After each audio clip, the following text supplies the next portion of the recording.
Well, hello, Hofstra fans, and welcome to the 2021 men's basketball season.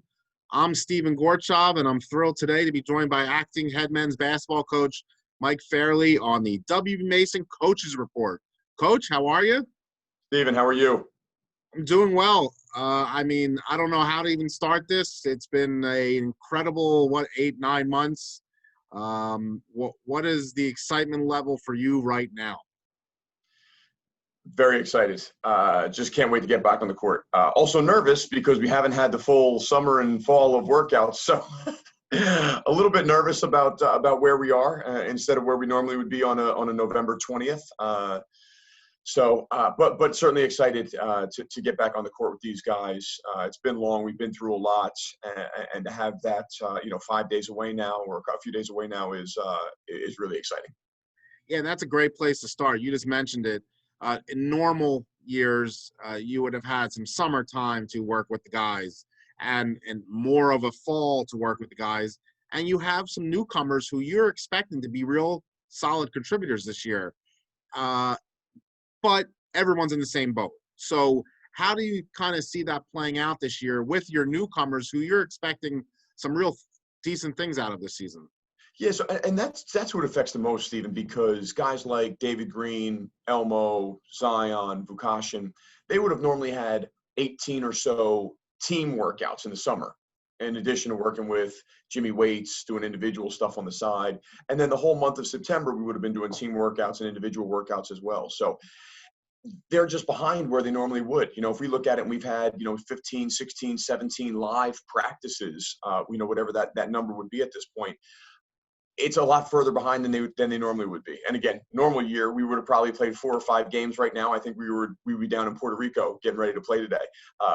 But it's just, so getting those guys acclimated, certainly the guys that are returners are ahead because they are more familiar with the offense, know what we're trying to do defensively, all those things. So our job as coaches is to, how do we speed up that learning curve for the new guys as much as possible. Now, no team is going to be ready. We're still putting things in every day of practice that are standards and things that we might have put in September or the first few practices, just because we are behind. We have to focus on things like competing, and working hard and work ethic in practice versus maybe putting in situational type of plays. So overall, I think it might look a little sloppy, but like you said, it's kind of going to be a little bit of across the board.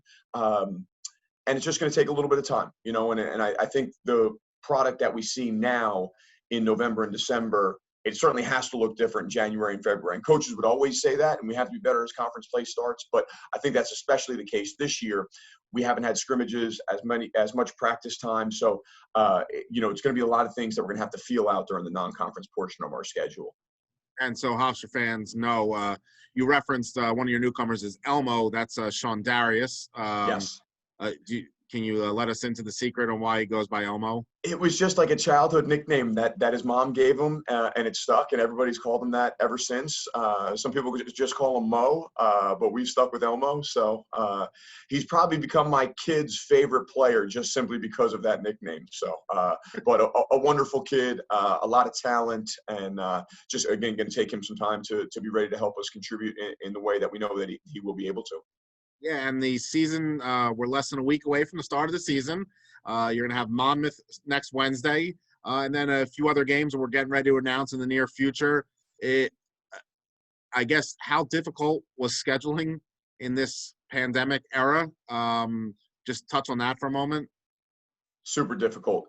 I was trying to put together on my ride in this morning in my head how many games that we've lost or had to change because the season moved back, and then schedules and conference schedules and everything. So it's been an amazing process. A lot of credit goes to Colin Curtin, who has been the head of our scheduling department, I'll say, and it's literally hours and hours a day calling who's available, trying to reach out, trying to figure it out, trying to plug dates. And then you think you might have something set, and then it changes, 2 days later because a conference changes something, or, somebody now, and we're going to have to continue to be that flexible because other teams are going to get the virus. Maybe it happens to us. Teams are going to get shut down. You're going to have to make those changes as you go. So that flexibility throughout the course of the season is going to be crucial. But it's been a difficult task. So far, what we put together is a very challenging schedule. But, you know, when you've had the success that we've had and you're preseason number one, even though we don't necessarily look like that in practice every day, it's hard to get games. You know, a lot of local teams don't want to play us, you know, which is a sign of respect, but it's also made it the scheduling task a lot more difficult this year. And you just touched on it. Recently, the CA, on the vote of the coaches, SIDs, and media members, voted Hofstra preseason number one, third time in the last 6 years. It's really been an incredible run for this program over the last few years. And last year, you were picked first and finished first. You guys stepped to the plate and answered the bell, I guess you could say. Is that kind of, do you focus on that looking back as you get the team ready for another season at all? Not really, Steven. You know, we kind of just stay in the moment and get this team prepared to be the best that this team can be. It's certainly a much different situation.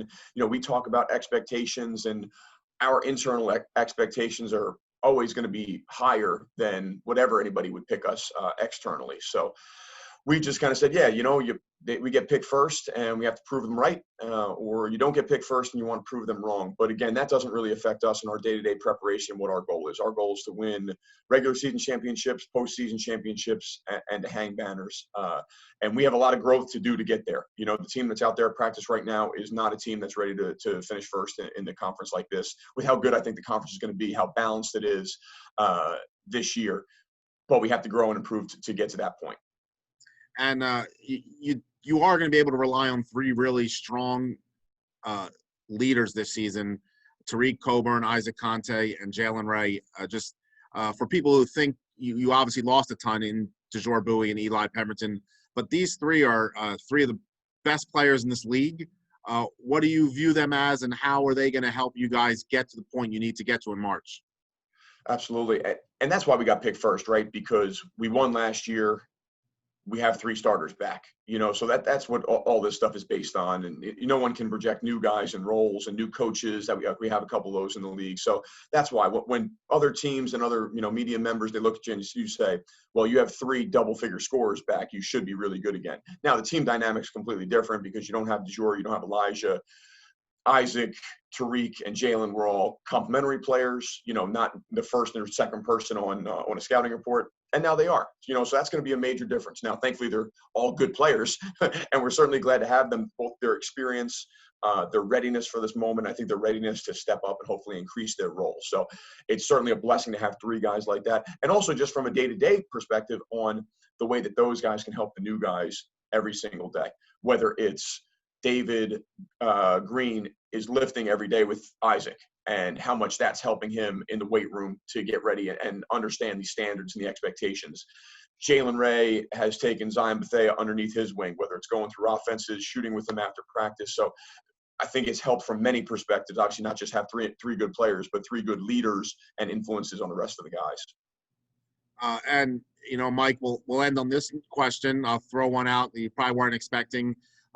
Depending on when we post the show, it's roughly a year ago this week, arguably maybe the biggest win in program history during a non-conference. As you look back a year ago and remember that victory over UCLA, what kind of thoughts go through your head, and kind of as somebody who's coached at a Hofstra, at a Niagara, and other places like that, that's a monumental day for the program. What are your memories going back? My best memory, Stephen, was the locker room afterwards, just the feeling that we were in there. And then just walking out after we had won and you see the score up on the scoreboard still. And I'm just sitting there and I'm saying to myself, wow, we just won at Pauley Pavilion. And I was just sitting there and soaking it all in. You know, I just took about 5 minutes to myself, sat away from everybody. You know, in terms of the game stuff, we were, and I think we've just gotten to the point as a program that we're not intimidated or scared when we go play places, you know, whether that's at UNC Wilmington, where there's, 80 students breathing down your neck, right behind the bench, or a raucous crowd at Charleston, or going to play at UCLA. The playing on the road in atmospheres and environments like that doesn't affect us. We're certainly very confident, and it just showed when things go right, when you pay attention to the game plan, how well we can do and what we're capable of. I actually referenced it yesterday to say, you know, we've had moments, and our team's going to have moments where everything comes together, we play great, and we have a game like we did at UCLA.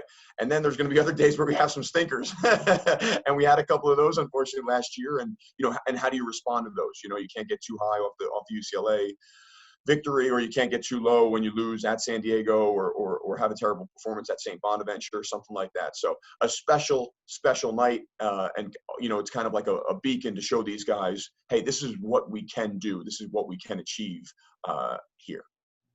Well, Mike, we wish you guys good luck with the start of your season next week at Monmouth, Wednesday, November 25th at 7 p.m. Thank you so much for joining us today on the W. Mason Coach Report. Good luck, Mike. Thanks, Stephen. Appreciate it.